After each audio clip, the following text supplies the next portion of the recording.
This is Ray Mofield with the Oral History microphone again. We're visiting today in the home of Mr. and Mrs. Van Roberts on the Mayfield Highway. Thank you, Mr. Roberts, for letting me come. Thank you. And Mrs. Roberts is seated nearby. She said she didn't want to do much talking, but we might want to ask her. In fact, if we got mired down, we might have to ask her something or other. That's true. Now, you were born in Marshall County? Yes, I was. And your father was? Yes, we're Marshall County. What was his name?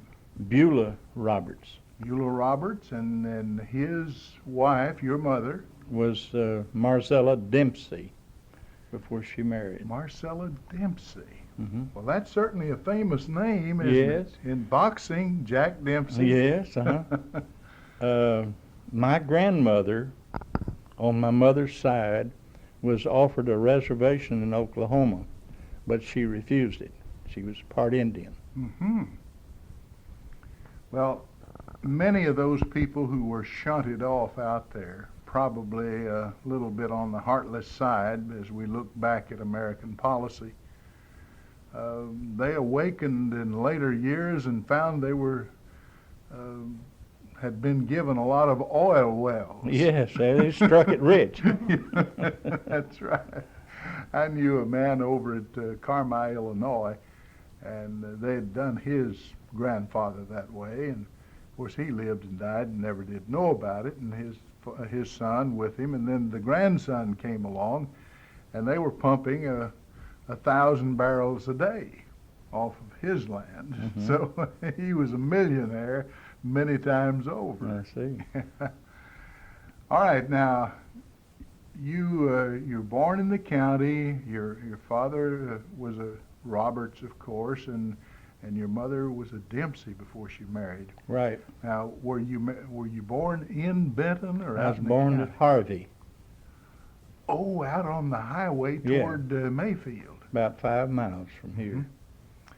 Mm-hmm. That reminds me, I believe, that Miss Mildred Hoover told me that she was an Ivy before she married, and it was her grandfather, perhaps, maybe, whose first name was Harvey, and had a little store out there, and they named that place after him. I guess that's true. I don't know. Now there's still a grocery there. Yes, there is. All right. Was there a country school out in that neighborhood where you went to school? Yes, but I didn't ever attend it. I was born there and moved within a half a mile of here just shortly after my birth. I see. So you went to school in Benton then? Right. Well, Cherry Grove, Mm-hmm. and then Benton. Uh-huh. I've been to school all over. I mean, Yes, sir. I went to Murray, and I went to Western, Uh-huh. and I went to University of Pennsylvania. And is that all I've gone to? Where? Yeah, University of Kentucky University too. of Kentucky, Yes, Lexington. Yes. Well, say, you do have a broad background there. Yes. And you must have taught school sometime in your life then. 7 years. Yeah. Started out making $48 a month. That sounds awfully low now, Yes, and I it suppose it was then. Mm-hmm. But it bought a lot more in accordance than it would today, of course. Right. What year was that, or approximately? When I taught my first school, Mhm. 1929, I believe it was. 29. So Mhm. $48 Was quite a bit of money. wasn't bad at that time. Before that, I had a job shoveling gravel, making $1 a day. Yeah, and that was awfully hard work. We didn't work by the hour, but by the day, Mm-hmm. and a day was from sun to sun. I've been in a few of those jobs, hoeing corn, Yeah. working for farmers, pitching hay. Mhm. So, yeah. But of course, I was young and didn't care those days. Anything to make an extra buck. Do you remember any of your teachers? Oh yes, I do. Miss Ona Dunn was my first teacher. Out at Cherry Grove. Right. Mhm. I'd like to back up just a little bit there and tell you about my great-granddaddy. Well, I wish you would. Well, he came here from North Carolina, and he was poor like all the other Robertses, and he had a white horse, and he traded the white horse for 1 square mile of land right here at the edge of Benton. Out on the Murray Highway was where he built his house. It's from the creek there, it's about a half a mile up on the hill. Mm-hmm. And he traded that horse even for 1 square mile of land. I've always thought of that as being kind of interesting. He was a sensible fella. He may have been poor, but he got 640 acres. Yeah. So that sounds very, very wise to me. And that developed, of course, and he was able to... I don't know how he disposed of it, but that was the report that I have, that Mhm. our introduction to this part of the country. Well, economists have long said that there probably will always be more people, but there'll never be any more land, and therefore land prices will, in the long run, will have to rise. Yes, I guess that's true. So I'd say you had a very intelligent grandfather. Well, you finished school at Cherry Grove and then went to Benton to high school? Yes, that's right. Now, of course, you weren't in the class of 29. Miss Ruby Smith was, I believe. It's 28 when I graduated from high Mhm. school. I missed a year of school when I was in the grades because of my health. Mhm. And then I came back, and my daddy and mother let me go to Murray Normal School in the summers, and I graduated in 3 years, and I graduated in 28. Mm-hmm. Very good. And you had in mind, I suppose, qualifying to be a teacher Right. at that time. Mm-hmm. Well, tell me something about how you met your wife. Oh, her daddy was a Methodist preacher, Fowler, brother J.W. Fowler. They moved to Benton, and at that time I'd had some voice, and I was trying to lead the singing in some revival meetings. So Mhm. I so happened I got to go to Benton to lead the singing there at First Methodist Church. Mm-hmm. And Beulah, my wife, was playing the piano. And I loved the piano, I have always. And she did well, I thought. She was really good at playing. And anything that you asked her to play, she could play it by ear. We've driven down the roads. Radios were comparatively new in '34, in cars. Oh, yes. So we'd drive down the road, and she would hear a tune that we had never heard before, and she'd go back home and play it and sing it. So she had an ear that wouldn't quit, Uh-huh. and that was a marvel to me. I couldn't understand it. Still can't. And she can still do it, but not as well. So that attracted you to Yes, her. it did. She was a beautiful And then lady. she was good looking. Oh, as she is today. Right. Oh, my word. Now, she's waving her hands as if that were not true, but it is. She's just bashful. Yeah. All right, now, were you also attracted to him about that time? Well, yes, I suppose so. But of course, he went with my older sister for a while, and Oh. I had a little growing up to do. I was mean for to tell that. I was a sophomore in high school when we came to Benton, and took me a little while to grow up. Not very long. I was married at 17. That didn't take me very long, did it? No, but But many it's worked married- out. It's been very successful. Yes, we have been married 50 years in July, so that's a pretty good record. Did you have any children? We just have 4 sons, and each son has 2 sisters. Mm-hmm. If you can figure that out. Oh, And we have 12 grandchildren, and we're very proud of them. They're Do any of them, do they live near enough that you can see them? Oh, Enjoy it. One year right now. Yes, we have some here and some in New York and some in Paducah, but we're very fortunate to have as many as we have here. 4 of our children live here in Benton, and one in Paducah and one in New York. Well, that's very good. All right, we've heard from Miss Beulah.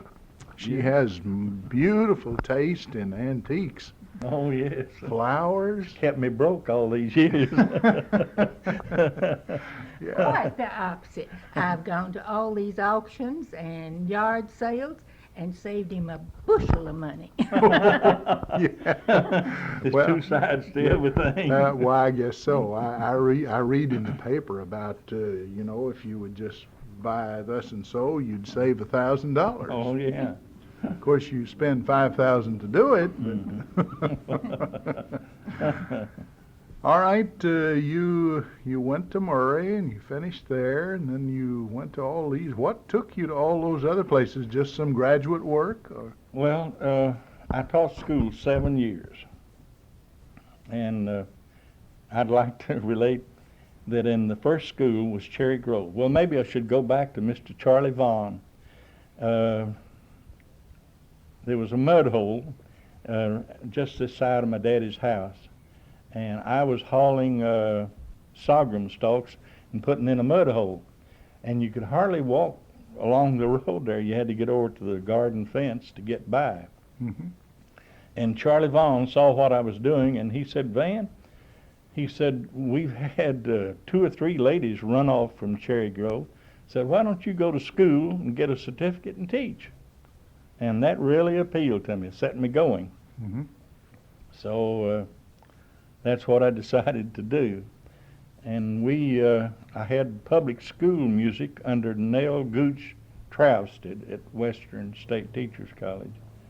And I always aspired to having music in the school. So we had a barbecue, and we made lots of money that night. We made about $150, the way I remember it. And that was an awful lot of money. That was money. We added to the library. We put in hot lunches. I designed the equipment, and it didn't operate very well. It's very poorly operated as well as constructed. We had the public school music, and we bought a slide. Mm-hmm. That's Lauren, isn't it?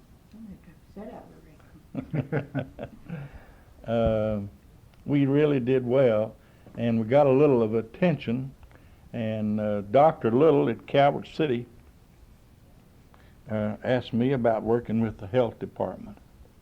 He was on the county health board or some official title, and so I took a job with the county health department as an inspector, and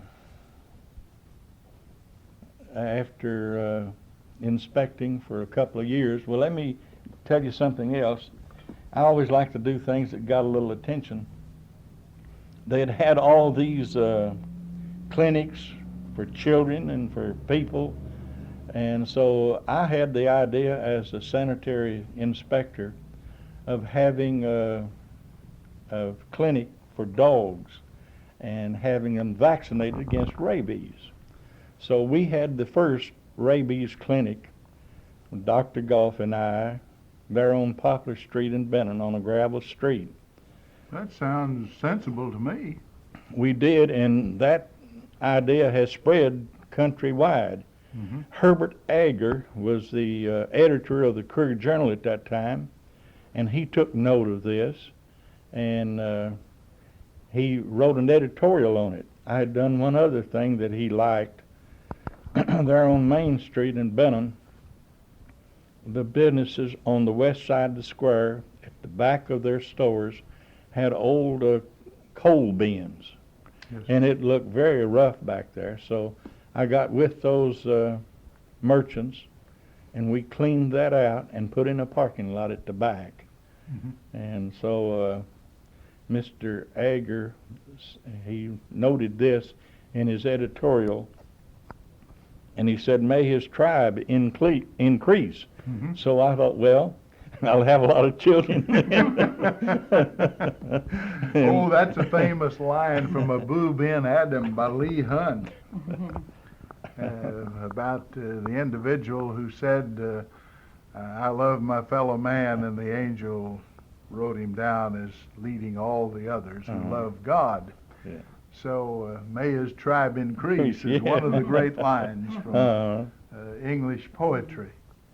Oh, that is fine. Wonderful stories there. So that turned me loose at home. You were eager to engage in civic work. Oh, yeah. Now, I know you were an automobile dealer, farm equipment dealer, and so on. Let me ask you to tell how you got interested in that field. Trying to make a living. The first thing, well, I'd gone to school at the University of Kentucky, and then they sent me to the University of Pennsylvania. I came home, and they said they were going to send me to the University of Michigan. And so I told my wife about it, and she said, well, now that's enough of that. We're going to do something different. So She didn't like your being gone so much. that's right. All right. So she asked me, I told her, I said, well, I can't do anything. I don't have any money. She said, what if you had the money, what would you do? I said, well, if I had the money, I'd be a car dealer. And she said, that's what you're going to do, be a car dealer. So I went to... Had you sold some eggs or something? Or Your faith. Yeah, just faith. All right. And so I went to Memphis trying to get different car agencies, and they wouldn't talk to me until I got a building. So I got a building, went back, and they still wouldn't talk to me because I didn't have any money. So I had the good luck and good fortune of that winter buying some chains in advance, car chains. Mm-hmm. So a snow came, and a fella came along in a 46 Oldsmobile with automatic transmission, came to the door and wanted to know, said, I've heard from a service station here in town that you have automobile chains. I said, yes, sir. I said, drive right in. We'll put them on. And he drove in. He came back up front and said, I want to introduce myself. Said, my name is Wright. He said, I'm from Los Angeles. Said, I'm the biggest Hudson dealer in the world. And I said, sir, you're talking to the smallest one in the world. So we struck it off pretty good and made good acquaintance. And he said, you shouldn't fool along here with Hudson. Said, I'm a Hudson dealer. But said, you need Pontiac. Said, Pontiac would fit in nicely here. I said, well, I've been to Pontiac, and they won't talk to me. I can't get it. He said, I know how you can get it. He said, Mr. Sanjay in Los Angeles is a Pontiac dealer, and he's a good personal friend of mine. Said, you give me just a few days, and I'll contact him. And you go back to Memphis and tell them that Mr. Sanjay is a friend of yours. Mm-hmm. And so I tried that, and it worked. Isn't that a wonderful story? Yeah. It just happened, that's all. So You know, I got Pontiac being that in the way. right place at the The right right time, time yes, sir. helps a great deal. It sure did. Well, they say the Lord takes care of green apples, and I guess we're just about green enough. Well, the Bible also says, Solomon wrote in Ecclesiastes, the race is not to the swift nor the battle to the strong, but time and chance have happened to them all. Yeah. So that's another way of saying being in the right place at the right time. That's true. Yes, sir, that's right. And, great. So you got Pontiac, and of course that was, I suppose, over a period of history, about the second largest seller that GM had, and certainly it was one of the big sellers. Everything General Motors did worked out pretty Yeah. well. That's right. I can only remember they're dropping a very few models, and of course like many makers, I suppose they had too many when the Depression came on, and they let LaSalle and Marquette go. And what was the Oldsmobile that they had? I've forgotten now. Viking, was it? I don't know. Anyway, Marquette was the little Buick, Yeah. and LaSalle was the little Cadillac. And of course, everything worked backwards for Pontiac. Hmm. They were the little car of Oakland, the Yes, original yeah, brand. that's right. And Mhm. so they dropped Oakland and kept the newcomer. Right. But in every other thing, they went a different way. Hmm. Well, you had then that great series of cars, Wide tracks. wide track Pontiacs. Oh, they were such wonderful automobiles.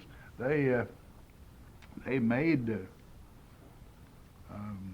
straight 8s, L heads, and 6s, except for one little short experiment with a 1932. They had a V8 for a very short period of time there, I didn't know that. and then they kept the straight six and eight. six and straight 8s till longer than anybody. They were the only General Motors car, I guess, without an overhead valve V8 till about 55, 54. 54 was the last year they made the Yeah. straight 8. Uh-huh. And I have one of those now. They I've had for they 10 wore or- like cast iron. didn't I they? had it for about 10 or 12 years, and it might be of interest to you to know that I sold the car new to Mr. Tullis Chambers. School superintendent. Mhm, Yeah, that's right. Uh-huh. And I have it. It actually has 48,000 miles on it. Well, It's practically a new car. uh-huh. Mhm. Just barely Sure broken is. in. Talking about Pontiac, see that clock over there? Yes, sir. Pontiac gave that to us. And we have chairs here and You A lot must of- have set some sales records here yes. and there. So- Yeah, sure did. Now, what didn't you sell farm equipment also? Yes, started out with B.F. Avery, and it gave me a lot of headaches. That was the famous old firm in Louisville, Kentucky. Right. Hmm. Went It back- was a good little tractor, but it was new in some areas and caused a lot of trouble. Mhm. Then I got John Deere, and And that must have been a good one because it It is was. now the world's largest yes, that's true. farm equipment maker. Hmm. We made some records in that. Beulah and I, John Deere paid our trip to Des Moines, Iowa, and different places because of the record we had set in selling tractors. Mhm. All expense paid. Had a big time. Great. Well, let's now. How many grandchildren you say you have? 12 right at the minute. Well, you're not certain that that's the entire crop. No. Yeah, okay. You got an even dozen. Right. That's wonderful. And you said you had one here. Hmm. She came this morning to eat lunch with us, and she's here in the house, I suppose, isn't she? What's her name? Lauren, Lauren. Mark's girl. Yeah. Well, we want to make sure that Lauren is saluted properly on this program. Well, good. All right. Now we have about 3 more minutes, it appears. Hmm. So I'd like to get you now to talk about anything that we haven't covered that you'd really like to bring out. You or either your wife, either one. Any amusing incidents that you can remember, Miss Beulah? Anything that was, say, funny to you, or maybe an embarrassing moment, or something of that nature? You- And there have been plenty amusing incidents and funny ones too. Uh-huh. One that comes to my mind, one of our grandsons was here, and he got his grandfather's key out of the little garden tractor and lost it. And Van kind of got after him and said, "Now, Jason, why did you do that?" He said, "Well, Granddaddy, some boys do and some boys don't." Well, I suppose he was exactly right. That's right. Yes. Mm. Oh, children are so precious, though. They really are. I'd hate to think of all the things that I did that were amiss in my life. I couldn't remember all of them, but I know there were plenty. And I got a few paddlings. The first of our grandchildren, the 12, graduated from college this year, and so we're looking forward to a whole string graduating. And she graduated magna cum laude, and we're very proud of her. Why, She's no- now in University of Tennessee Graduate School. Well, isn't that wonderful? That's great. I need to tell my daughter Ruth Ann about that. She's also at UT Graduate School. Is that right? Yeah. Mhm. I didn't tell her name. It's Deborah Deborah. Robertson. Uh-huh. All right. All right, now what about you, Mr. Man? Well, I just don't think of anything right at the moment. When you leave, I'll think of a lot of things I'd like to have mentioned. I think the greatest thing I would like to say is that we're very proud of our children in today's society when they have their mind upon things that are worthwhile to themselves and to the community, and all God-fearing and self-supporting and out of jail. It's something to brag about. It really is, and of course that would be an indication of good raising. In And- spite of us, maybe. I heard you interviewing someone some time ago, and you asked him about a cotton gin. Mm-hmm. My daddy owned a cotton gin and ran it for many years, and I helped with it. Was it here in Benton? Oh yes, right here. Well, Yes, sir. Someone had told me that there once was a cotton Gin. gin in Benton, Yeah. but they couldn't remember where was it. Oh, over here where my daddy lived. He just had a building out Uh-huh. between the house and the stable, and Uh-huh. that's where the cotton gin was. He had a grist mill in there also, and my daddy did a little of everything. He ran a sorghum mill, a cotton gin, a grist mill, Mm-hmm. a plant farm, had a greenhouse, and he farmed the usual way. Uh-huh. Well, very fine. That gives us a good picture of that era, and we're so pleased again that you allowed us to come and visit.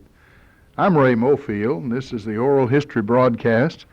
And incidentally, we mention it from time to time, but we will again here as we've been interviewing Mr. and Mrs. Van Roberts on the Mayfield Highway. But these tapes go into the permanent collection at the Marshall County Library at Benton. So any of you who wish to replay any you've heard in the entire series for the past 3 years may do so. We return you now to our studio.